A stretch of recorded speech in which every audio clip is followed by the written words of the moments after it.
तो सर्ज क्या होता है, मैंने बोला अनस्टेडी या टेंजेंट फ्लो, मतलब बेसिकली टाइम वेरिंग फ्लो होता है। अब इसमें याद रखिएगा टाइम के साथ डिस्चार्ज और डेप्थ दोनों वेरी कर सकते हैं।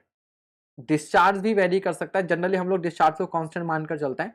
तो अगर आपने कंट्रोल वॉल्यूम फिक्स नहीं किया है तो डिस्चार्ज वेरी कर सकता है। कंट्रोल वॉल्यूम जब हम लोग फिक्स कर देते हैं, जब हम लोग कंट्रोल वॉल्यूम फिक्स कर देते हैं तभी डिस्चार्ज को आप कांस्टेंट लेके चलोगे, ठीक है। अदरवाइज डिस्चार्ज डेप्थ दोनों वेरी कर सकते हैं। और जो ये वेरिएबल फ्लो होता है वो ग्रेजुअली वेरिड भी होता है, रैपिडली वेरिड भी होता है। तो याद रखिएगा जो सर्ज हमको मिलेगा वो कहाँ मिलेगा, रैपिडली वेरिड अनस्टेडी फ्लो में मिलेगा, मतलब अनस्टेडी और बहुत तेजी से जो है कंडीशन चेंज हो रही है। सर्जेस अब होता है क्या है, तो surges are waves travelling upstream और डाउन स्ट्रीम। तो सर्जेस भी क्या है, बेसिकली तरंगे हैं, वेव्स हैं जो डाउन स्ट्रीम या अप स्ट्रीम क्या कर रही है, मूव कर रही है। अगर फ्लो की डेप्थ बढ़ती है, ठीक है, अगर फ्लो की डेप्थ बढ़ती है, वाई इंक्रीज करता है, तो ऐसे सर्ज को हम लोग पॉजिटिव सर्ज बोलते हैं। इसको सिंपल सा तरीका ये होता है कि wave is higher than original steady depth. Original depth से वेव अगर हाई लेवल पर है तो पॉजिटिव सर्ज है, और वेव अगर लो लेवल पर है तो नेगेटिव सर्ज है, ठीक है, नेगेटिव सर्ज है। चलिए आगे बढ़ते हैं। अब देखो फॉर एग्जांपल यहां पर क्या है, ठीक है, देखिए ये जो VW है it is velocity of wave और सर्ज। तो वेव जो है वो VW वेलोसिटी से मूव कर रही है। अब जिधर से वाटर आता है वो अपस्ट्रीम साइड होती है, और जिधर वाटर जाता है वो डाउनस्ट्रीम साइड होती है। तो ये जो साइड है वो अपस्ट्रीम है, और ये जो साइड है वो आपके पास डाउनस्ट्रीम है। ये जो साइड है वो डाउनस्ट्रीम है। तो जिधर से वाटर आ रहा है वो अपस्ट्रीम, जिधर जा रहा है वो डाउनस्ट्रीम, ठीक है, डाउनस्ट्रीम। अब यहां पर ध्यान दीजिएगा, ठीक है, अब यहां पर ध्यान दीजिएगा कि ये बड़ा कंफ्यूजिंग होता है, किधर y1 लेना है, किधर y2 लेना है, किधर सेक्शन 1 लेना है, किधर सेक्शन 2 लेना है। तो हमेशा याद रखिएगा जो सर्ज आ रही है वो हमेशा सेक्शन 2 से सेक्शन 1 की तरफ आती है, क्योंकि आप यहां पर हो, ऑब्जर्वर यहां है सेक्शन 1 पर, और जो सर्ज है वो सेक्शन 2 से आ रही है। सेक्शन कहां से आ रही है, सेक्शन 2 से सेक्शन 1 पर आ रही है। इस बात का आपने ध्यान रखना है, ठीक है। तो ऑब्जर्वर कहां होगा, सेक्शन 1 पर होगा। वो देखेगा कि यहां से वेव आ रही है तो यहां पर क्या इफेक्ट होगा। तो अभी यहां पर y1 डेप्थ है, तो बाद में यहां पर y2 डेप्थ क्या होगी, ठीक है। तो यहां पर मैंने क्या बोला, VW क्या है, वेलोसिटी ऑफ वेव और सर्ज है, ठीक है, वेलोसिटी ऑफ वेव और सर्ज है। तो जिधर से वाटर आएगा वो अपस्ट्रीम, जिधर जाएगा वो डाउनस्ट्रीम। जिधर से वेव आ रही है वो y2, और जहां जा रही है वहां y1, ठीक है। चलिए, तो ये जो है ये आपका positive surge moving downstream. Positive surge moving downstream, तो देखो डाउन स्ट्रीम में तो यहां वेव को आना है तो यहां का लेवल क्या है, कम है, और वेव का लेवल जो है वो ज्यादा है, ठीक है। तो वेव अगर हायर है सेक्शन कंसिडर्ड से, ठीक है, देन ये क्या होगा, पॉजिटिव सर्ज होगा। ये क्या है, पॉजिटिव सर्ज है। तो ये बात समझ में आ गई, ठीक है। अब ये देखिए positive surge moving up stream, तो जिधर से वाटर आ रहा है वो अप स्ट्रीम है, जिधर जा रहा है वो डाउन स्ट्रीम है, ठीक है। तो आप कहां पर हैं, अप स्ट्रीम साइड में। आप कहां पर हैं, अप स्ट्रीम साइड में। अभी इनके एग्जांपल भी देंगे, अप स्ट्रीम साइड में, ठीक है। और सर्ज आपकी तरफ आ रही है, तो जिधर से आती है सर्ज वो y2 है, जिधर जाती है वो y1। तो आप क्या देख रहे हो कि जो सर्ज है, जो वेव है, वो सेक्शन 1 से हाई लेवल पर है। तो ये क्या है, पॉजिटिव सर्ज है, ठीक है। क्यों, क्योंकि जैसे जैसे वेव इधर आएगी समय के थोड़े टाइम बाद यहाँ का लेवल भी क्या हो जाएगा, हाई हो जाएगा। अभी लेवल कम है ना, लेकिन थोड़े टाइम बाद में लेवल क्या हो जाएगा, हाई हो जाएगा। इसका एग्जांपल अगर आप तुरंत समझना चाहो, positive surge moving downstream, तो यहां पर मान लो कोई गेट है, सुलीज गेट है, उस सुलीज गेट को आपने सडनली ओपन कर दिया।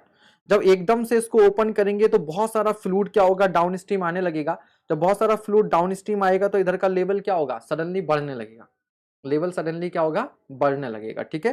तो आपको तेजी से इधर से बहुत ज्यादा पानी आता हुआ दिखेगा। जब डैम से पानी छोड़ देते हैं ना तो एकदम से लेवल यहाँ पर बढ़ने लगता है। तो आप यहाँ पर थे, पता चला पिकनिक मनाने गए थे, आराम से पानी कम था, आप आराम से मजे कर रहे थे, और अचानक से तेजी से पानी आया और सबको बहा कर ले गया, ठीक है। आप मत जाना। यह है पॉजिटिव सर्ज मूविंग अपस्ट्रीम। अब यहां पर आपने क्या कर दिया, गेट बंद कर दिया। गेट बंद कर दोगे तो क्या होगा, इसके पीछे लेवल बढ़ने लगेगा, तो जो सर्ज है वो गेट से टकरा कर क्या होगा, अपस्ट्रीम साइड में मूव करने लगेगी। फिर negative surge moving down stream. Negative surge moving downstream, तो जिधर से वाटर आता है वो अपस्ट्रीम है, जिधर को वाटर जाता है वो डाउन स्ट्रीम है। तो ये आपका अपस्ट्रीम है, ये आपका क्या है, डाउन स्ट्रीम है, ये डाउन स्ट्रीम है। अभी 2-3 साल पहले एक बड़ा भयानक इस तरीके का वीडियो आया था, एक पूरी की पूरी कई फैमिलीज थी वो बह गई थी। चलिए, तो डाउन स्ट्रीम या अप स्ट्रीम। अब क्या बोला था, जिधर से सर्ज आती है वो y2 और जिधर को जाती है y1। तो आप ऑब्जर्वर यहां पर है, ठीक है। तो दो चीजों का ध्यान देना है कि किधर y1 लेना है, किधर y2 लेना है, किधर v1 लेना है, किधर v2 लेना है, किधर अप स्ट्रीम लेना है, किधर डाउन स्ट्रीम लेना है, यही समझना है, ठीक है। तो क्या बोला मैंने, जिधर से फ्लो आ रहा है वो अप स्ट्रीम, जिधर फ्लो जा रहा है वो डाउन स्ट्रीम। फ्लो आपका इस डायरेक्शन में, तो ये क्या है आपका अप स्ट्रीम और ये क्या है डाउन स्ट्रीम। अब y1 y2 कैसे लेना है, तो जिधर से सर्ज आ रही है वो y2 है, जिधर सर्ज आ रही है वो y1 है, क्योंकि आपने चेंजेस यहां पर देखने की क्या चेंजेस होंगे, ठीक है। चले, अब यहां पर बताइए कि यहां पर ऑब्जर्वर है, तो यहां पर तो लेवल क्या था, पहले से ही ज्यादा था। यहां पर लेवल क्या था, पहले से ही ज्यादा था, यहां लेवल पहले से ही ज्यादा था। अब इस लेवल के करस्पॉन्डिंग जो वेव आ रही है उसकी हाइट क्या है, कम है, तो वेव जो है वो लोअर लेवल पर है, तो इसका मतलब क्या हो गया, negative surge moving down stream. Negative surge moving down stream, इसका एग्जांपल क्या होगा, आप गेट बंद कर दो सडनली, सडनली गेट बंद करोगे तो डाउन स्ट्रीम साइड में पानी की सप्लाई रुक जाएगी। तो जब पानी की सप्लाई रुक जाएगी तो क्या हो जाएगा, लेवल धीरे धीरे कम होने लगेगा। मान लीजिए अभी गेट ओपन है तो एक सर्टेन रेट पर पानी आ रहा है, फ्लूड आ रहा है, ठीक है। और आपने जैसे गेट बंद कर दिया क्या हो जाएगा, फिर डेप्थ डिक्रीज करने लगेगी, ठीक। तो ये हो गया। नेक्स्ट आपका negative surge moving up stream, तो जिधर से फ्लो आ रहा है वो अप स्ट्रीम है, जिधर फ्लो जा रहा है वो डाउन स्ट्रीम है।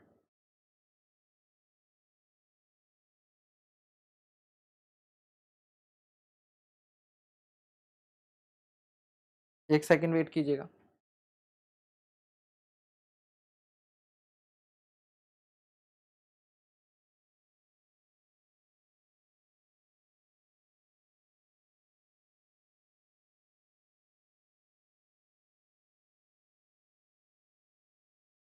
तो जिधर से सर्ज आती है उधर y2 और v2 और y1 और v1, ठीक है भाई।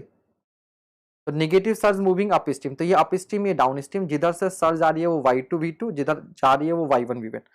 अब हम लोग क्या देख रहे हैं कि जो ओरिजिनल लेवल है वो अप स्ट्रीम में ज्यादा है और जो सर्ज है वो नीचे है, तो क्या हो जाएगा, निगेटिव सर्ज। ये कब होगा, जब सडनली गेट ओपन करोगे, जब सडनली गेट ओपन करेंगे तो पहले यहां पर लेवल क्या, मान लो यहां पर गेट बंद है, जब गेट बंद होगा तो इधर हाई लेवल होगा, डाउन स्ट्रीम साइड में लेवल कम होगा। जैसे गेट को ओपन करेंगे वाटर जब मूव करेगा तो यहां लेवल क्या होने लगेगा, डाउन होने लगेगा, ठीक है। तो अगर ये दो कॉन्सेप्ट आपको समझ में आ गए, अप स्ट्रीम डाउन स्ट्रीम का, कि किस साइड को अप स्ट्रीम बोलेंगे, किस साइड को डाउन स्ट्रीम बोलेंगे।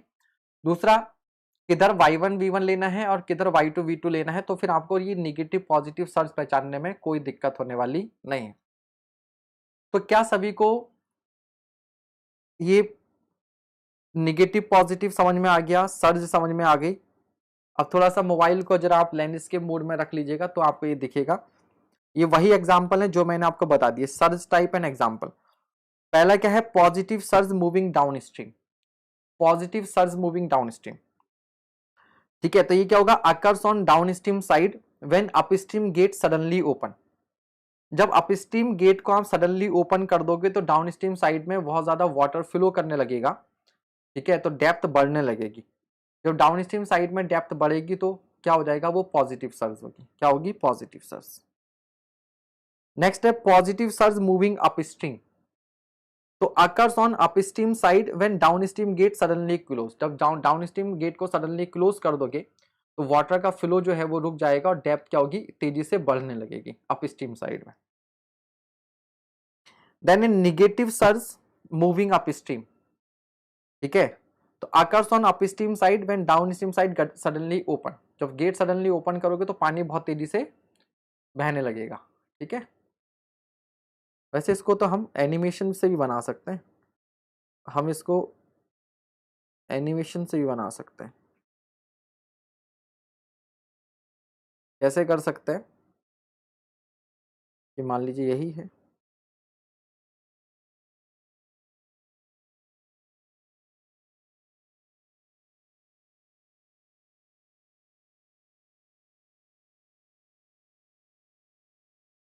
अब गेट की बस इतना इतना गेट ओपन था, तो यहां से वाटर जो है एक इस तरह से जो है वो इस तरीके से वाटर फ्लो करता था, तो ये डाउन स्ट्रीम साइड थी और ये अप स्ट्रीम साइड थी। अब सडनली सोचो अगर मैं इस गेट को सडनली ओपन कर दूं ऊपर, तो क्या होगा, क्या होगा, इस गेट को ओपन करने से यहां से वाटर तेजी से जाएगा, तो डाउन स्ट्रीम साइड में क्या मिलेगी आपको, पॉजिटिव सर्ज, और देखो एट दी सेम टाइम ये दोनों चीजें एक साथ होंगी। डाउन स्ट्रीम साइड में आपको क्या मिलेगा, डाउन स्ट्रीम साइड में आपको पॉजिटिव सर्ज मिलेगी, और जबकि अप स्ट्रीम साइड में आपको क्या मिलेगा, निगेटिव सर्ज मिलेगी, निगेटिव। जैसे इस गेट को क्या करते हैं, ओपन करते हैं, लेकिन सपोज करो जैसे इस गेट को अगर बंद कर दिया जाए, क्लोज कर दिया जाए, तो क्या होगा, उल्टा हो जाएगा, अप स्ट्रीम साइड में पॉजिटिव सर्ज हो जाएगी और डाउन स्ट्रीम साइड में निगेटिव सर्ज हो जाएगी, उल्टा हो जाएगा।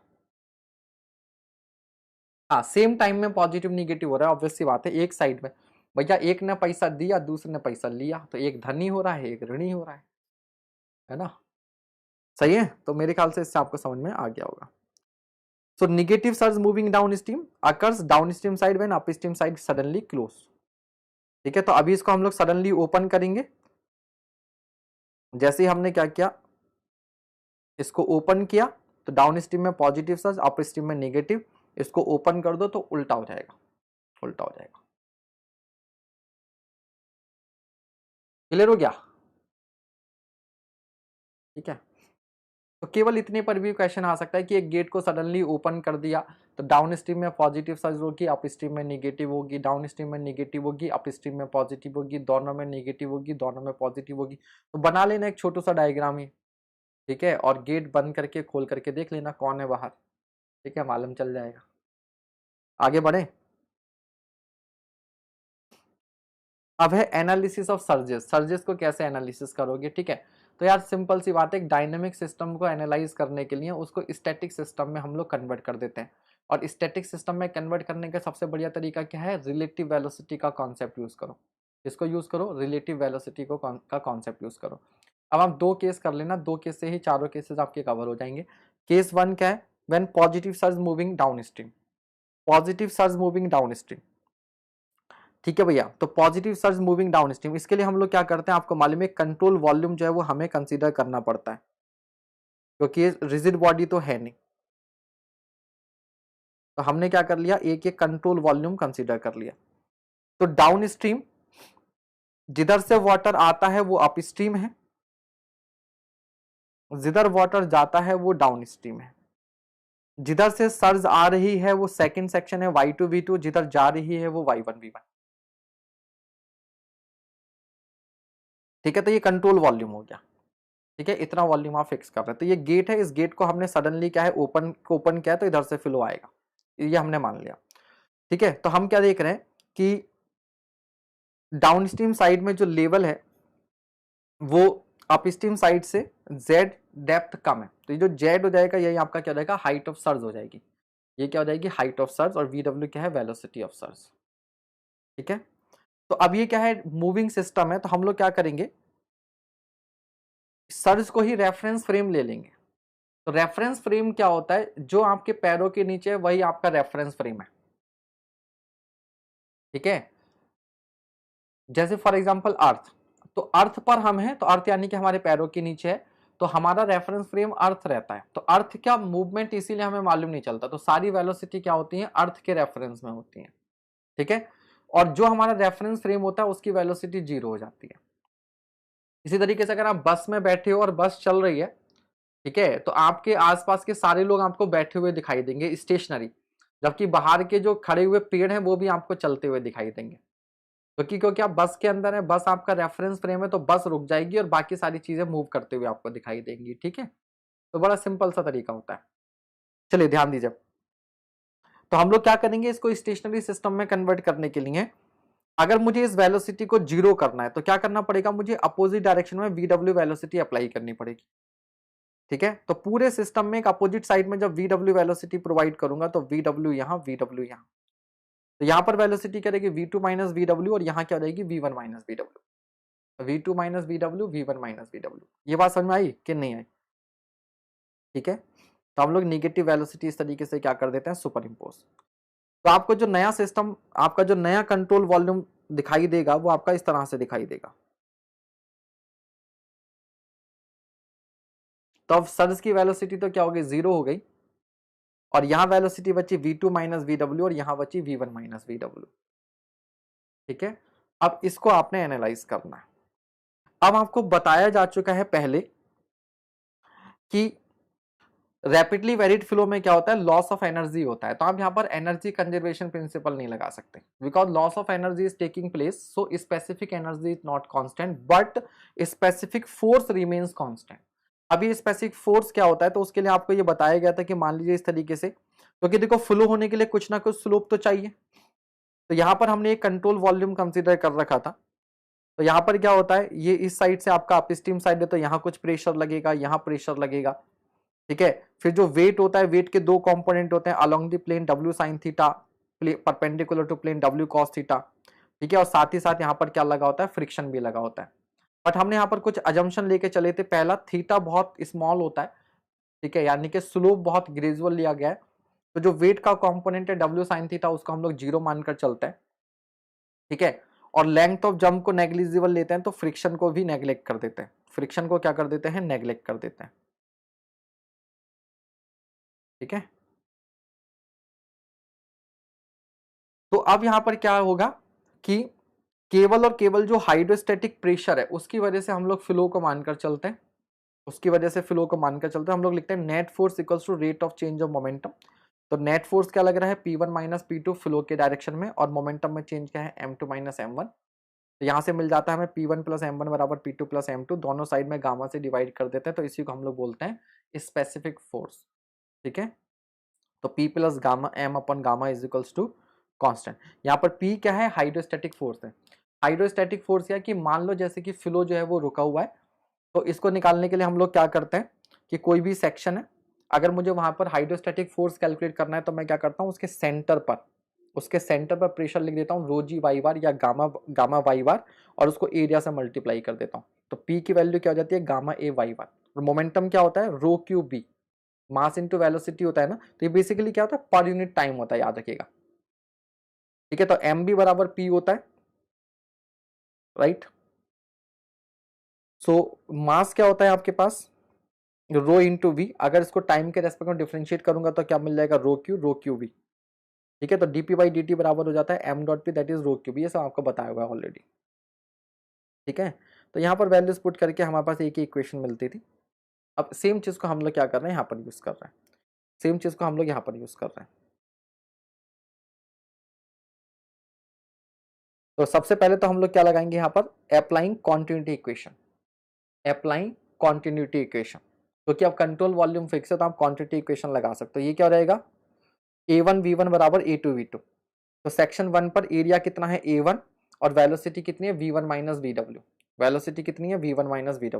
ये विजिबल है ना, दिख रहा है ना, a1 into V one minus V W is equals to a2 into V two minus V W. एक क्वेश्चन यूपीएससी में इसी इक्वेशन पर पूछा गया है, जो आज का पहला क्वेश्चन होगा वो केवल इसी इक्वेशन पर है, यहीं से सॉल्व हो जाएगा। अब देखिए इसमें क्या है, a1 a2 v1 v2 और vw, कितने अननोन है, टोटल 5। कितने वेरिएबल हैं, 5 वेरिएबल हैं, a1 a2 v1 v2 और vw। इन 5 में से कोई भी 4 अगर आपको मालूम है तो 5वां वेरिएबल आ जाएगा। जैसे मान लो आपको a1 दिया है, v1 दिया है, a2 दिया है, v2 दिया है, तो वेलोसिटी ऑफ वेव यानी कि वेलोसिटी ऑफ सर्ज आप लोग फाइंड आउट कर सकते हैं। वेलोसिटी ऑफ सर्ज आप लोग क्या कर सकते हैं, फाइंड आउट कर सकते हैं। तो क्वांटिटी इक्वेशन होगी। ठीक है, जितना यहाँ से इन करेगा उतना यहाँ से आउट होगा। ठीक है भाई, जहां पर आपने गेट ओपन अप किया है केवल वहां तो आप लगा ही सकते हो ना कि जितना गेट में से पानी आएगा अप स्ट्रीम साइड से उतना ही तो डाउन स्ट्रीम साइड में जाएगा। आगे जाकर डिस्चार्ज कोई अपने कैनाल में को निकल जाए, अपने खेतों में पानी चला जाए, कहीं भी जाए, हमें क्या फर्क पड़ रहा है, लेकिन इतने एरिया में तो मैं लगा सकता हूँ ना क्वांटिटी इक्वेशन। सेकेंड इक्वेशन क्या होगी, एप्लीकेशन ऑफ मोमेंटम इक्वेशन। तो मोमेंटम इक्वेशन क्या है, वही है जो मैंने अभी आपको बताया, P1 minus P2 is equals to M2 minus M1। तो P1 आपको क्या बताया मैंने, P1 मैंने आपको क्या बताया कि जो सेक्शन 1 है उसके सेंटर पर प्रेशर लिखना, वो कितना रहेगा गामा Y1 और A1 से मल्टीप्लाई कर देना, ये आ गया P1। माइनस P2 क्या रहेगा, सेक्शन A2 के सेंटर पर प्रेशर यानी कि गामा Y2 बार और इंटू A2। ठीक है, अब देखिएगा मोमेंटम क्या बताया आपको, m dot delta B, rate in change of momentum जो होता है डेल्टा P बराबर होता है m डॉट डेल्टा बी। ठीक है, m डॉट डेल्टा बी।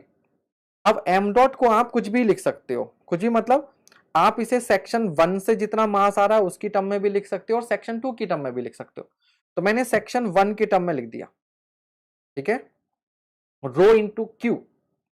तो रो इंटू क्यू क्या है, A1 into V1 minus W। आप चाहते थे यहां पर A2 into V2 minus VW भी लिख सकते थे, वो भी लिखा जा सकता था। तो ये वाली टर्म आपके पास यहां से आ गई। देन क्या हो जाएगा, चेंज इन वेलोसिटी। ठीक है, तो फाइनल वेलोसिटी क्या है, V2 minus VW। Initial velocity क्या है, V1 माइनस VW। तो फाइनल माइनस इनिशियल कर दिया, तो लेफ्ट साइड में फोर्स आ गया और राइट साइड में rate of change of momentum आ गया।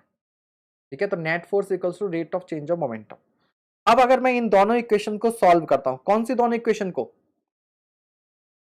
आपकी क्वांटिटी इक्वेशन को और इस इक्वेशन को अगर मैं सॉल्व करता हूं तो मेरे पास एक ये इक्वेशन मिलती है। तो आपने डेरिवेशन पर ध्यान नहीं देना है, अगर आप ये इक्वेशन याद रख सके तो बहुत अच्छी बात है।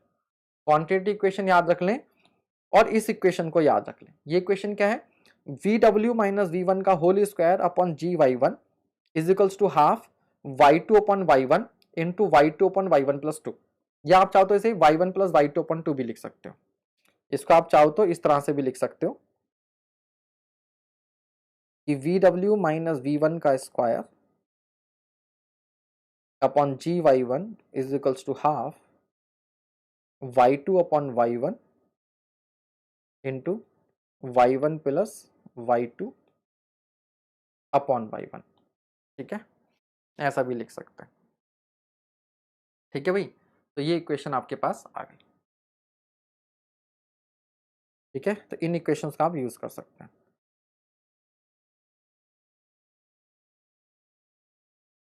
तो वो था आपका पॉजिटिव सर्ज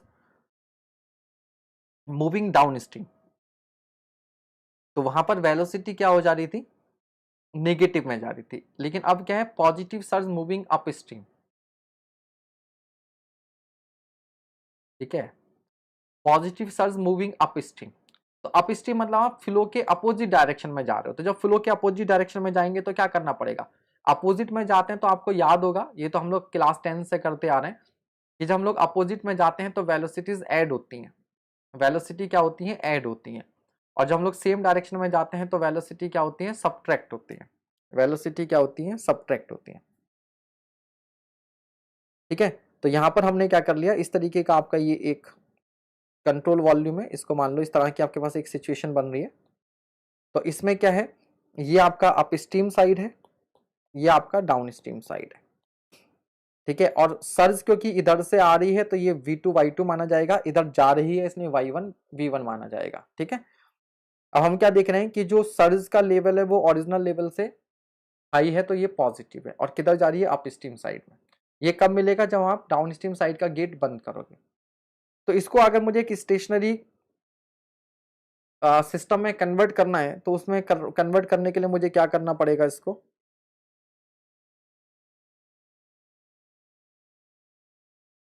अपोजिट डायरेक्शन में वेलोसिटी अप्लाई करनी पड़ेगी VW। तो ये तो क्या हो जाएगी 0, यहाँ क्या हो जाएगा V1 प्लस VW और यहाँ क्या हो जाएगा V2 plus VW। V2 plus VW ये आ गया।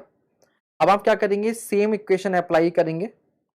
अब क्वांटिटी इक्वेशन क्या बन जाएगी, क्वांटिटी इक्वेशन बन जाएगी A1 V1 plus VW is equals to A2 V2 plus VW। ये आ गई क्वांटिटी इक्वेशन। ठीक है, और फिर अगेन आप सेम तरीके से मोमेंटम इक्वेशन अप्लाई करेंगे, तो अब क्या हो जाएगा, केवल एक चेंज आएगा कि वहां पर यहां माइनस था, अब क्या हो जाएगा, प्लस हो जाएगा। अब क्या हो जाएगा, प्लस हो जाएगा। तो चारों केसेस को आप इन दो इक्वेशन से डील कर सकते हो। जब डाउनस्ट्रीम है तो निगेटिव साइन आएगा, जब अपस्ट्रीम है तो पॉजिटिव साइन आएगा, क्योंकि अपस्ट्रीम में वेलोसिटी प्लस हो जाएगी, डाउनस्ट्रीम में वेलोसिटी माइनस हो जाएगी। That's it. और इसको कुछ नहीं, अगर मैं इसी इक्वेशन से कर दूं तो यहां पर क्या है, स्क्वायर है, याद रखिएगा यहां पर क्या है, स्क्वायर है। तो मैं इसको v1 माइनस वी डब्ल्यू लिखूं या vw माइनस v1 लिखूं, कोई फर्क नहीं पड़ता। मैं 2 माइनस 4 का स्क्वायर करूं या 4 माइनस 2 का स्क्वायर करूं, इट डजेंट मैटर। ठीक है भाई। तो मान लो मैंने इसको लिखा v1 माइनस vw का स्क्वायर, v1 माइनस vw का स्क्वायर, ये इक्वेशन है। तो डाउन स्ट्रीम में है तो सेम साइड में तो vw को पॉजिटिव लिया जाएगा। मेरे कहने का मतलब है कि मान लीजिए मैं इस इक्वेशन को ऐसे लिख देता हूं, इसको कर देता हूं v1 और इसको कर देता हूं vw, ऐसा लिख देता हूं इस इक्वेशन को। ठीक है। तो अगर दोनों वेलोसिटी एक ही साइड में है डाउन स्ट्रीम, तो दोनों को क्या लिया जाएगा, पॉजिटिव। ठीक है। तो इसमें से पॉजिटिव नंबर को माइनस करेंगे तो माइनस ही आएगा। लेकिन अगर अपस्ट्रीम वाला केस हो जाए कि v1 इधर है और vw इधर है, तो अब अगर मैंने इस डायरेक्शन को पॉजिटिव लिया है तो ये वाली डायरेक्शन क्या हो जाएगी, निगेटिव। तो यहां पर जब vw की निगेटिव वैल्यू रखूंगा तो निगेटिव निगेटिव क्या आ जाएगा, पॉजिटिव आ जाएगा। लेकिन फिर आपको केवल याद रखना, इसका केवल मैग्नीट्यूड पुट करना पड़ेगा। ठीक है। तो यहां पर हम लोग, या फिर आप vw की वैल्यू निगेटिव पुट करो, निगेटिव निगेटिव प्लस हो जाएगा। ठीक है। तो सेम इक्वेशन आपकी, इसी इक्वेशन से सारे केसेस हो जाएंगे, कब यहां पर पॉजिटिव लेना है, कब आपको नेगेटिव लेना है। ठीक है। तो डाउन स्ट्रीम जा रहे हैं तो नेगेटिव साइन आएगा यहां पर, और अप स्ट्रीम जा रहे हैं तो पॉजिटिव आएगा। बाकी सब कुछ वही है, बाकी सब कुछ वही है। ठीक है। चलिए, अब इसमें कभी कभी एक टर्म यूज कर लेता है, पूछा भी जाता है एग्जाम में, सिलेरिटी क्या होता है। सेलिब्रिटी मत पढ़ लेना, ऐसे सिलेरिटी है। ठीक है। तो celerity is nothing but the velocity of surge relative to initial flow velocity in the canal or channel is used as celerity of surge. C तो सी डब्ल्यू क्या हो जाएगा, अगर डाउन स्ट्रीम जा रहे हैं तो V W minus V one, upstream जा रहे हैं तो V W plus V one. ठीक है। तो सेक्शन 1 पर जो वेलोसिटी है उसके रेस्पेक्ट में, तो किसी के रेस्पेक्ट में वेलोसिटी निकालते तो क्या करना पड़ता है, माइनस करना पड़ता है। ठीक है। तो V W minus V one कर देंगे जब डाउन स्ट्रीम जा रहे हैं, क्योंकि आप सेम साइड में जा रहे हैं तो वेलोसिटी माइनस करनी पड़ती है। और जब आप अप स्ट्रीम जाते हैं, अपोजिट साइड में जाते हैं, तो आपको क्या करना पड़ता है, वेलोसिटी प्लस करना पड़ता है। तो ये हो गया, तो बहुत ईजी हो गया यहां से। तो V W velocity of surge, V one initial velocity of the stream. ठीक है। Now if we put the equation of surges in momentum equation of a rectangular channel, अगर हम लोग रेक्टेंगुलर चैनल के लिए बात करें तो सर्ज की वेलोसिटी आपको ये मिलती है, सिलेरिटी की इक्वेशन आपको ये मिल जाती है। ठीक है। C is equals to square root of half g y2 upon y1 into y1 plus y2। इस पर भी आपका क्वेश्चन एग्जाम में पूछा गया। Where y1 and y2 are initial and final height of flow, पहले y1 थी, वेव के आने के बाद में वो y2 हो गई। ठीक है। सर्ज हाइट जो हो जाएगी वो आपके पास y2 माइनस y1 हो जाएगी। तो सर्ज हाइट क्या ले लेंगे आप, z या h कुछ भी मान लो, y2 माइनस y1 हो गया। नाउ अब यहां पर for a wave of small height, ठीक है, y1 approximately y2, y1 is approximately is equals to y2 and dropping suffixes from the above equation। तो y1 y2 खत्म कर दिया तो ये y1 y2 चला गया, और ये क्या रहेगा 2y, 2 से 2 कैंसिल हो जाएगा, तो c बराबर क्या रहेगा, under root g y. c is equals to क्या हो जाएगा, अंडर रूट जी वाई। तो किसी रेक्टेंगुलर चैनल में जहां पर बहुत स्मॉल वेव्स हैं वो फॉर्म हो रही हैं, ठीक है, तो सर्ज हाइट बहुत कम है, तो वहां पर आप सिलेरिटी सीधे सीधे अंडर रूट जी वाई लगा सकते हैं। आप कैसे समझोगे ये लगाना है, तो जब अगर दो डिफरेंट हाइट दे रखी है y1 y2, तो y1 y2 वाला फॉर्मूला लगेगा, और जब केवल एक ही हाइट दे रखी है तो आप समझ जाना कि ये वाला फॉर्मूला लगेगा एग्जाम में। ठीक है। बाकी now the above equation can be used to determine the celerity of stream when the wave height is negligible. अब यहाँ पर एक पॉइंट है, कभी पूछ लें आपसे, क्योंकि मैच द फॉलोइंग टाइप या असर्शन रीजनिंग में इस तरह के क्वेश्चन पूछे जाते हैं। क्या लिखा हुआ है, a positive surge is stable and its shape is preserved. जो पॉजिटिव सर्ज होती है वो स्टेबल होती है, उसकी शेप फिक्स रहती है, जबकि निगेटिव सर्ज जो होती है वो अनस्टेबल होती है। क्यों होती है अनस्टेबल? क्योंकि आपको भी मालूम है गेट अगर हमने बंद कर दिया और वाटर डाउनस्ट्रीम साइड में वाटर क्या हो रहा है, फ्लो करता जा रहा है, तो जब ऊपर से वाटर आना बंद हो जाएगा तो एक टाइम आएगा कि वहां पर वाटर है ही नहीं या वो जाता ही जा रहा है। जबकि अगर आप गेट बंद करते हो तो अपस्ट्रीम साइड में पॉजिटिव सर्ज है, ठीक है, पॉजिटिव सर्ज है, तो वहां पर क्या हो रहा है, वाटर स्टोर हो रहा है, वाटर क्या हो रहा है, एक तरह से आप कह सकते हो स्टोर हो रहा है, तो वो स्टेबलाइज हो गया सिस्टम। इसी तरीके से आपने गेट ओपन किया तो डाउनस्ट्रीम साइड में अब आपने क्या कर दिया, वाटर की सप्लाई फिक्स कर दी, तो अभी सर्टेन रेट पर जब वाटर आता ही रहेगा आता ही रहेगा आता ही रहेगा तो क्या हो जाएगा, वो स्टेबलाइज हो जाएगा सिस्टम, ठीक है। नेक्स्ट है tides in estuaries and tidal reverse causing a surge usually called a bore. तो बोर क्या होता है, जो टाइडल रिवर्स होती हैं, टाइडल में क्या होता है, टाइड्स में, क्योंकि आपको मालूम है कि रिवर्स अल्टीमेटली जाकर सी को मिलती है, तो सी में पानी रिवर्स के थ्रू पहुंच रहा है। अब जब टाइड्स आते हैं तो नॉर्मल डेज में क्या होगा, रिवर का लेवल हाई होगा और सी का लेवल लो होगा ताकि रिवर से वाटर सी में जाए। बट टाइडल में क्या हो जाएगा, उल्टा हो जाएगा, सी लेवल बढ़ गया और रिवर्स का लेवल कम हो गया, तो वाटर क्या करने लगेगा, बैक फ्लो करने लगेगा, ठीक है। तो इस तरह से जो सर्जेस प्रोड्यूस होंगी उनको क्या बोलते हैं, बोर बोलते हैं, ठीक है, जो अपस्ट्रीम में, अपस्ट्रीम रिवर्स में क्या होती है, प्रोड्यूस होती है, ठीक है भैया। तो इसका ये थ्योरी खत्म हो गई। नेक्स्ट इस पर ये क्वेश्चन है, इसको फटाफट कर लीजिए, ठीक है। अब एक बार आप पीडीएफ पढ़ लेंगे तो आपको समझ में आ जाएगा कि हमने बहुत बेसिक से चीजों को किया है, ठीक है। So before passage of a surge, the depth and velocity of flow at a section are 1.8 meter and 3.72 meter per second, and after passage they are 0.6 meter and 7.56 meter per second respectively. The speed of the surge is.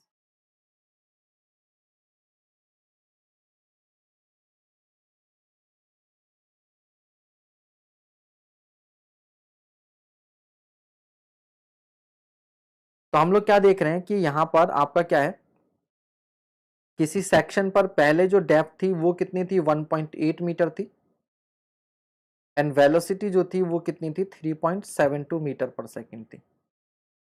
After passage जो y है आपके पास वो 0.6 metre है, and जो velocity है वो कितना है, 7.56 मीटर पर सेकेंड है। अभी मैंने सफिक्सेस नहीं दिए, इस बात को ध्यान देखिएगा, ठीक है भाई। तो यहां पर हमको क्या दिख रहा है कि जो डेप्थ है वो क्या कर रही है, डिक्रीज कर रही है। अगर डेप्थ डिक्रीज कर रही है तो सर्ज कैसी हो जाएगी, निगेटिव सर्ज। सर्ज कैसी हो जाएगी, ये निगेटिव सर्ज का एग्जाम्पल हो गया।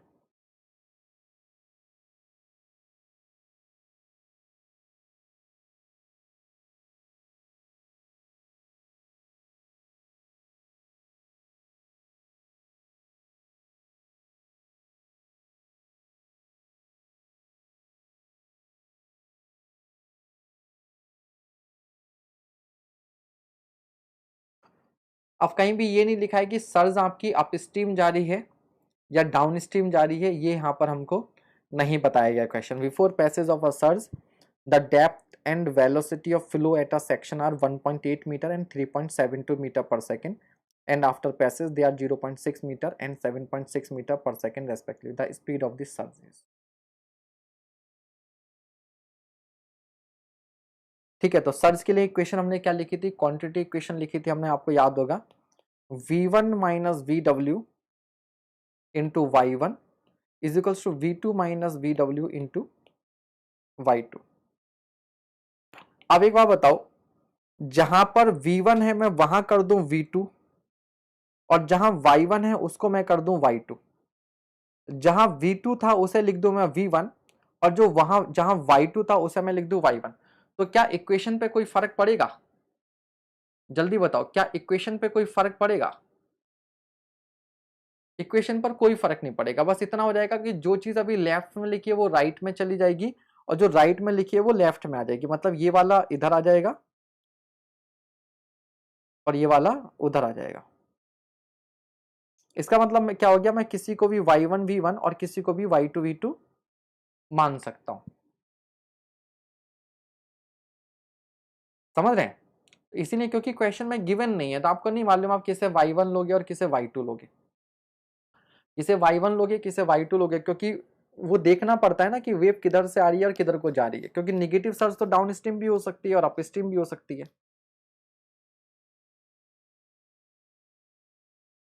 अरे करके VW की वैल्यू फाइंड आउट करनी है ना, VW की वैल्यू फाइंड आउट करनी है। अब VW की वैल्यू आप फाइंड आउट कर लो यहाँ से, ठीक है। तो हमने क्या कर लिया, मान लो ये Y1 V1 हो गया, ये Y2 V2 हो गया।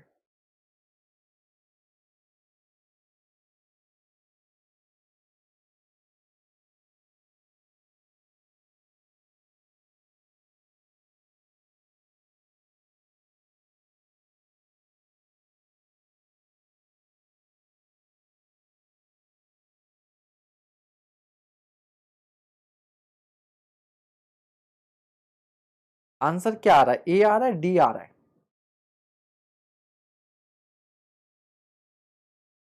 क्या आंसर आ रहा है, सही से बताइए जल्दी से सॉल्व करके।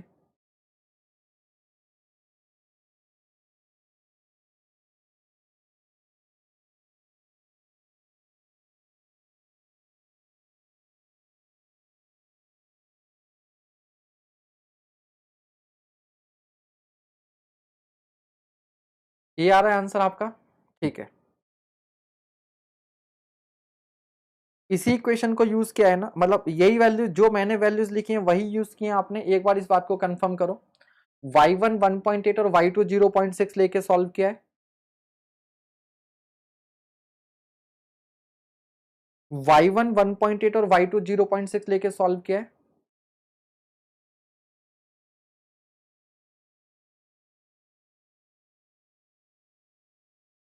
ठीक है, ओके, ठीक है। तो हमने ऐसे सॉल्व किया, और बुक में कैसे सॉल्व किया है तो बुक में देख लेना। ये दूसरा सोल्यूशन भी देख लो। यहां पर Y1 0.6 लिया है और Y2 1.8 लिया है, तो यहां से भी आंसर वही आया। इसका मतलब कोई फर्क नहीं पड़ेगा, कोई फर्क नहीं पड़ेगा, ठीक है। तो यही मैं आपको बताने की कोशिश करता, क्योंकि क्वेश्चन में मेंशन नहीं था कि सर्च किधर से किधर को मूव कर रही है। तो ये कंफ्यूजन क्रिएट हो सकता है एग्जाम में कि किसको Y1 लें, किसको Y2 लें, ठीक है। चलिए नेक्स्ट क्वेश्चन।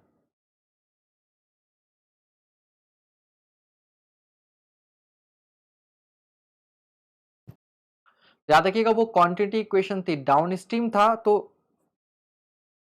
एक काम और कर सकते हैं, जरा आप मुझे जरा एक काम और कर दीजिए, जरा ये इक्वेशन लगा के और बताइए कि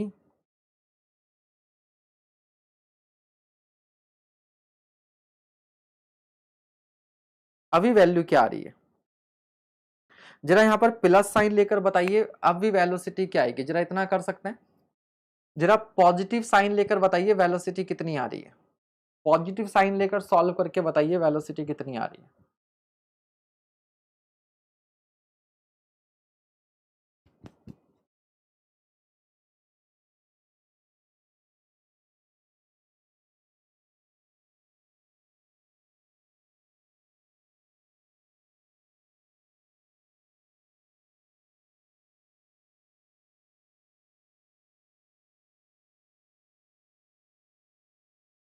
माइनस का 1.8 आ रही है, ऑप्शन में नहीं है, ठीक है। तो आपका आंसर निगेटिव आ गया ऑटोमेटिकली। तो इसका मतलब यहां पर ये एज्यूम किया गया है कि जो सर्ज है वो डाउन स्ट्रीम है, क्योंकि जब डाउन स्ट्रीम सर्ज होगी तभी वेलोसिटी क्या होगा, निगेटिव होगी, ठीक है। तो यहाँ पर ये एज्यूम किया गया है कि सर्ज जो है वो कहाँ फ्लो कर रही है, डाउन स्ट्रीम साइड में जा रही है। डाउन स्ट्रीम साइड में सर्ज जा रही है, इसीलिए हमने यहाँ पर क्या किया है, माइनस साइन लिया गया, ठीक है। तो इसका मतलब अब मैं ये भी कर सकता हूँ फिर तो माइनस साइन हमने लिया है, तो सर्ज आपकी डाउन स्ट्रीम साइड में जा रही है, तो ये आपके पास अप स्ट्रीम साइड है, और ये आपकी क्या है, डाउन स्ट्रीम साइड है। ये आपके पास क्या है, डाउन स्ट्रीम साइड है, ठीक है। तो जिधर से सर्ज आती है वो Y1 होता है, जिधर जाती है वो Y2 होता है।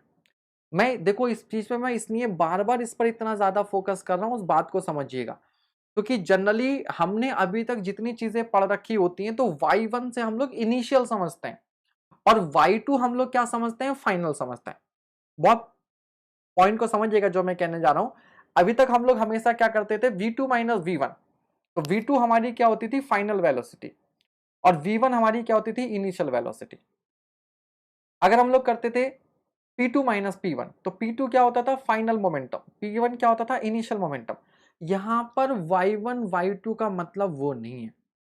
आप ये देखो, अगर ये y2 है और ये v2 है, तो यहां पर ये y2 v2 इस सेक्शन पर बेसिकली इनिशियल वैल्यूज हैं। यहां पर y2 और v2 क्या है, इनिशियल वैल्यूज हैं। इनिशियल पहले यहां पर लेवल ज्यादा था, ज्यादा था। और जब ये निगेटिव सर्ज यहां पर आई, जब निगेटिव सर्ज यहां पर आई, तो यहां पर बाद में वैल्यूज कम हो गई, और कम होकर कितनी हो गई, y1 v1 के बराबर हो गई, y1 v1 के बराबर हो गई। इसलिए मैं इस पॉइंट पर इतनी देर से थोड़ा ज्यादा जोर देकर आपको समझा रहा हूं कि आपको क्लियर हो कि y1 v1 y2 v2 basically है क्या। तो यहां पर y1 v1 y2 v2 का मतलब फाइनल और इनिशियल से नहीं है। यहां पर सिंपल सा है, जिधर से सर्ज आ रही है, ठीक है, और जिधर सर्ज जा रही है, किधर आपने y1 लेना है, किधर y2 लेना है, यहाँ पे समझ में आना चाहिए। अब बेसिकली यहाँ पर डेप्थ पहले ज्यादा थी, तो y2 की वैल्यू ज्यादा, नेगेटिव सर्ज आने के बाद में वैल्यू कम हो, वैल्यू कम हो गई, ठीक है।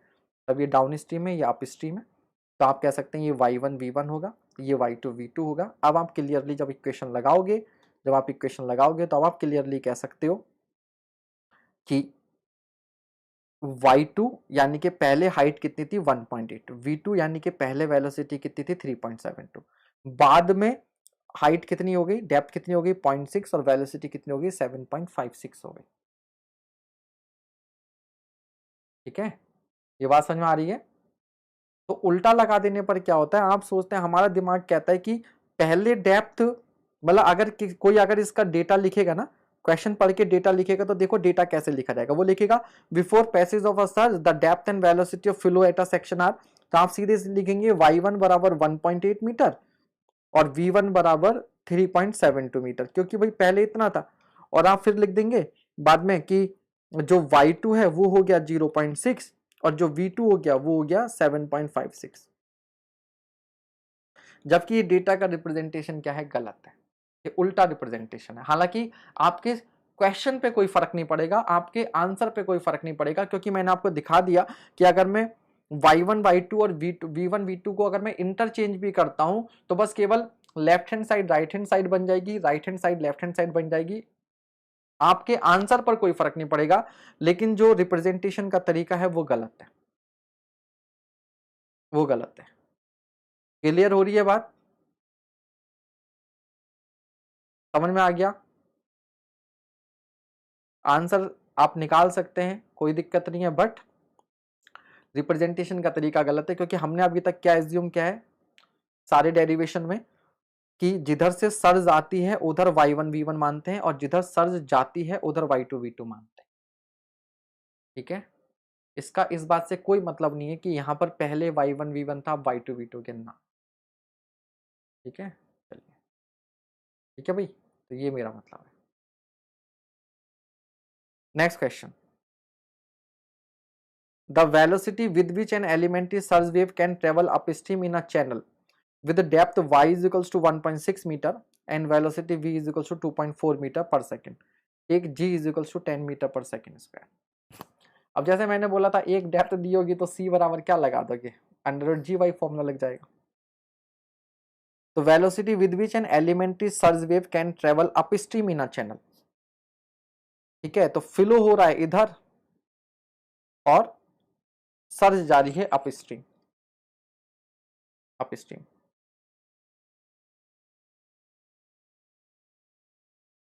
तो ऐसे केस में सिलेरिटी क्या होगी, v प्लस वी डब्ल्यू होगी, यही तो होगी। तो हमसे क्या पूछा है, वी डब्ल्यू पूछा है, तो वी डब्ल्यू क्या हो जाएगा c माइनस वी, और c क्या है अंडर रूट जी वाई, तो under root g y minus V लगा दीजिएगा, वेलोसिटी ऑफ वेव आ जाएगा।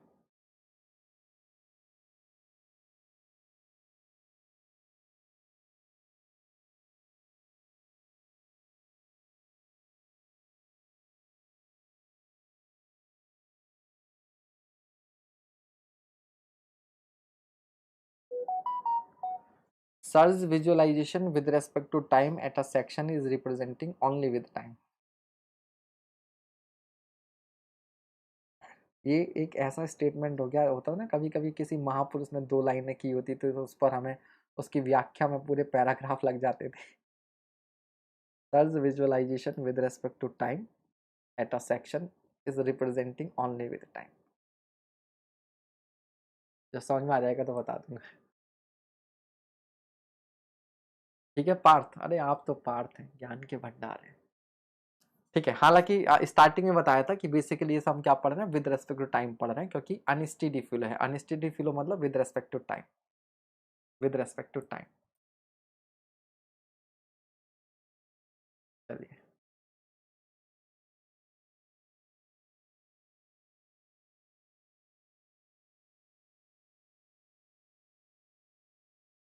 ये आ गया ये आ गया सभी का।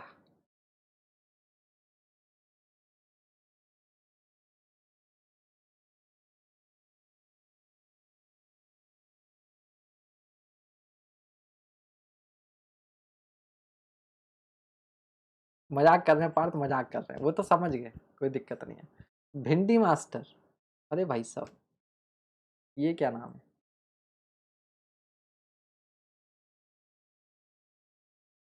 हाँ, सर्च विजुअलाइजेशन एक्चुअल में क्या हो रहा है, यहाँ पर सुपर पोजिशन करना है आपने। मतलब बेसिकली यहाँ पर टाइम ट्रेवल हो रहा है, आप टाइम ट्रेवल कर रहे हैं। ठीक है, आपको डॉक्टर स्ट्रेंज क्या क्या था, वो कौन सा टाइम स्टोन आपको मिल गया है। तो टाइम स्टोन से हम लोग क्या कर रहे हैं कि यहाँ पर अभी आप यहाँ पर ऑब्जर्वर हैं, यहाँ पर वेलोसिटी क्या है v1 और डेप्थ क्या है y1। अब आप टाइम ट्रेवल करके अपस्ट्रीम साइड में जा रहे हो और यहां पर देख रहे हो कि यहां पर वेलोसिटी v2 है और यहां पर जो डेप्थ है वो y2 है, और सर्ज इस डायरेक्शन में मूव कर रही है। तो क्योंकि आपने टाइम ट्रेवल करके पहले ही पता लगा लिया कि यहां पर क्या होने वाला है, तो उसको आपने थोड़ी देर बाद में यहां पर सुपर इंपोज करा दिया। तो बेसिकली जो चीज यहां पर हो रही है इस समय, फ्यूचर में थोड़े टाइम बाद में वो यहां पर होगी।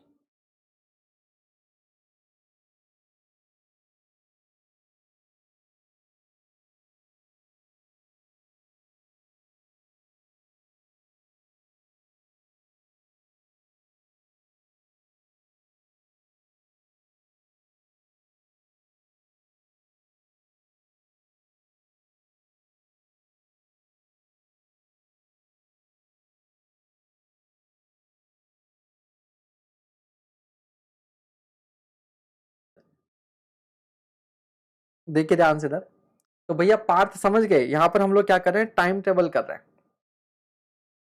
टाइम ट्रेवल कर रहे हैं।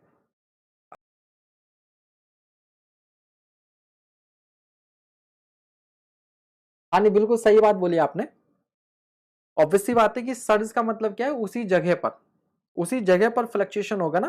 कि मैंने क्या बताया था अभी थोड़ी देर पहले, कि मान लो आप यहाँ पर पिकनिक मना रहे हो, आप यहाँ पर पिकनिक मना रहे हो, तो अभी आपको लेवल यहाँ पर ये दिख रहा है ना y1, वेलोसिटी यहाँ पर है। अब अपस्ट्रीम साइड से जब वाटर छोड़ा जाएगा, यहां से जब वाटर आएगा, तो आप वहां जाकर वास्तव में थोड़ी ना देख रहे हो, तो जो भी फ्लक्चुएशन मिलेगा वो आपको यहीं तो दिखेगा। इसलिए मैं बार बार क्या बोला था, यहां पर ऑब्जर्वर है, मैं स्टार्टिंग से क्या लेकर चल रहा था, यहां पर ऑब्जर्वर है, तो ऑब्जर्वर को मैंने यहां बैठा रखा है ना स्टार्टिंग से। तो जब ऑब्जर्वर यहां बैठा हुआ है, तो वो जो भी चेंजेस देखेगा वो यहीं तो देखेगा कि यहां पर अभी y1 है, वेलोसिटी v1 है। तो थोड़ी देर बाद में ये ऑब्जर्वर क्या देखेगा कि जब इधर से वाटर आया तो यहां पर क्या हो जाएगा, लेवल बढ़ जाएगा और वेलोसिटी कम हो जाएगी। तो हम ऑब्जर्वर को इसलिए शुरू से यहां पर बैठाकर चल रहे हैं। आप दोबारा लेक्चर देखोगे तो यहां पर आपको ऑब्जर्वर मिलेंगे। ठीक है, मैंने यहां पर बता रखा है। तो इसी जगह पर समय के साथ चेंजेस होते हैं। ठीक है, बट वो चेंजेस ऐसे तो ना कि यहां पर सडनली हो जाएंगे। वो बेसिकली क्या है, अपस्ट्रीम साइड से वाटर किस तरीके से, मतलब फ्लोस का रिलेशन क्या है, उसको समझना पड़ेगा। तो जैसे गेट को ओपन किया तो अपस्ट्रीम साइड से वाटर आएगा ना, तो इसमें प्रोसेस में अपस्ट्रीम का जो दूसरा सेक्शन है वो भी रिस्पॉन्सिबल है। ठीक है, रिस्पॉन्सिबल है। चलो आगे बढ़ा जाए। ठीक है, चलिए अब एक consider the occurrence of a surge at the water surface of a wide rectangular channel flow as in the figure, where the one dimensionally considered velocities are v1 and v2 and the depths are d1 and d2 with the surge height h। तो basically क्या कह रहे हैं, यहाँ पर velocity v1 है, depth d1 है, यहाँ पर डेप्थ d2 है, वेलोसिटी v2 है, और जो सर्ज हाइट है वो h है। सर्ज हाइट h क्या होता है, दोनों का डिफरेंस होता है, और डाउन स्ट्रीम में आपका क्या है, ठीक है, और डाउन स्ट्रीम में सर्ज मूव कर रही है। Whereby d2 minus d1 is equals to h moving at a speed of vw over depth d1. Joint application of continuity and momentum principles will indicate the surge front speed vw to be. अब ध्यान दो, इस बार हम लोग ये question predict कर सकते हैं कि अभी तक सिंपल क्वेश्चन पूछे थे, अगर इस बार सवाल आएगा तो वो जो इक्वेशन आपको बताई थी v1 प्लस वी बराबर अंडर रूट में, ठीक है, G Y one upon two into Y one plus Y two upon Y one वाला, वहां से आ सकता है। तो आपके पास ये 4 ऑप्शन है, इनको आपने करना है। हाँ जी, तो सबसे बड़ा ऑप्शन ही इसका सही है, ठीक है, तो आंसर यही है,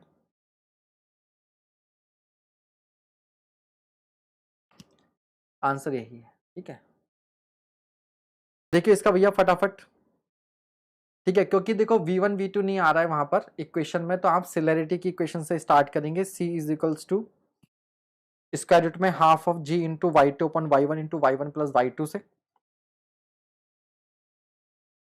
ठीक है। y2 को क्या लिख देंगे आप लोग, d1 प्लस एच, और y1 आपका यहाँ पर क्या हो जाएगा, d1 हो जाएगा, इसी तरीके से क्योंकि हमें दिया हुआ है।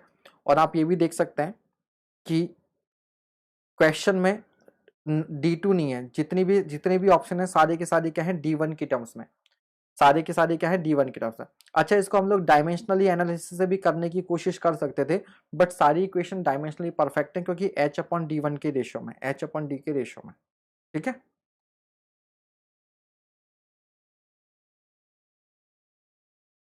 हाँ अच्छा, कानपुर पहुंच गए, वेरी गुड। दिलीप का सेंटर पता नहीं कहाँ पड़ा है। ठीक है भाई, तो आपने सारी वैल्यूज यहाँ पे पुट कर दी, सारी वैल्यूज पुट कर दी, half G D one plus H upon D one into two D one plus H. अच्छा, मैं एक चीज और सोच सकता हूँ यहाँ पर,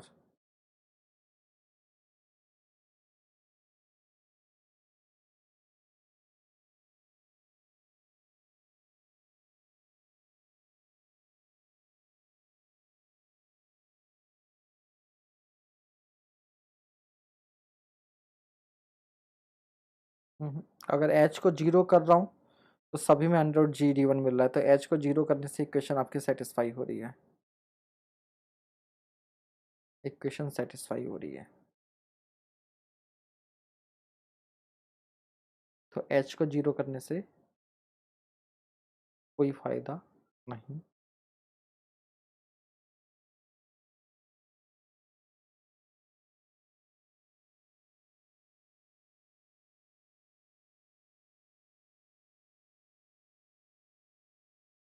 ठीक है भाई, एच को जीरो करने से भी नहीं आएगा, ठीक है, चलिए। तो अब इसको आपको भैया क्या करना, आपको सारी स्किल जो 10th 12th वाली वो स्किल्स लगानी पड़ेंगी इसको सिंप्लीफाई करने के लिए। तो यहाँ से हमने क्या कर दिया, वैल्यूज पुट की, तो इनको अलग अलग करके ब्रेक करके लिखा, तो ये रहेगा 1 plus H upon D one, ठीक है, और यहाँ से डी वन कॉमन ले लिया, तो यहाँ से हो जाएगा 2 plus H upon D one.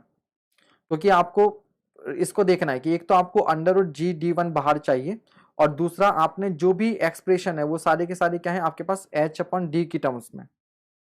हाँ, बस एक एलिमिनेट हो रहा है कि सी नहीं, सी एलिमिनेट हो रहा है क्योंकि यहाँ पर एच अपॉन टू है, तो बस ये डायमेंशनली करेक्ट नहीं है, बाकी डायमेंशनली आपके करेक्ट है, ठीक है।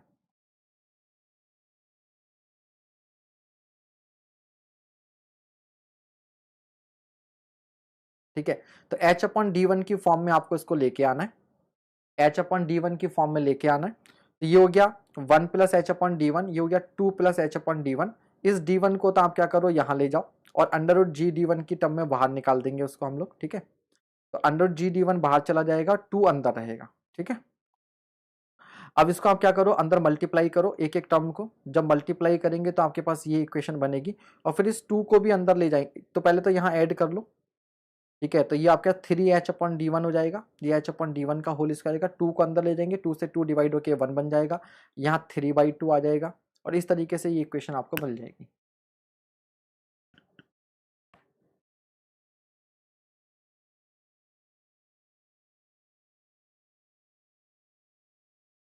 हाँ, एच को जीरो करके सिलेरिटी जी वाई होगी तो जी डी वन हो जाएगा ना, लेकिन सभी में जी डी वन है ना, सभी में जी डी वन है ना, तो सभी में सेम आ रहा है ना, इसलिए हम एच को जीरो करके यहाँ पर आंसर नहीं आ पा रहा, यहाँ पर आंसर नहीं आ पा रहा। ठीक है, हालांकि एक तरीका होता है ये भी कि एक हमने डायमेंशनली एलिमिनेट कर दिया, किसी में अगर ये जी डी टू या कुछ लिख देता तो एच को जीरो करके हम लोग मान लो पुट कर सकते थे।